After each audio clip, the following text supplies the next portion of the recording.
ಬೆಳಗಾವಿಯಾದರೇನು ಬೆಂಗಳೂರು ಆದರೇನು ನಗಬೇಕು ನಾವು ಮೊದಲು ಮಾತಾಡಲು ಎದೆ ಭಾಷೆಯ ಅರಿವಾಗಲು ಹುಬ್ಬಳ್ಳಿಯಾದರೇನು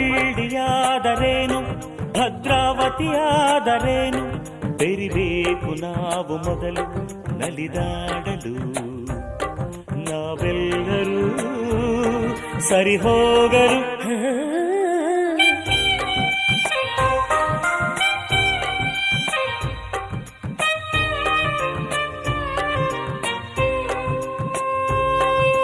ಬೆಂಗಳೂರಲ್ಲಿ ಬೋಂಡ ಅಂದ್ರೆ ಆಲೂಗಡ್ಡೆ ಉಂಡೆಯಂತೆ, ಮಂಗಳೂರಲ್ಲಿ ಬೋಂಡ ಅಂದ್ರೆ ಎಳನೀರಿನ ಕಾಯಿಯಂತೆ.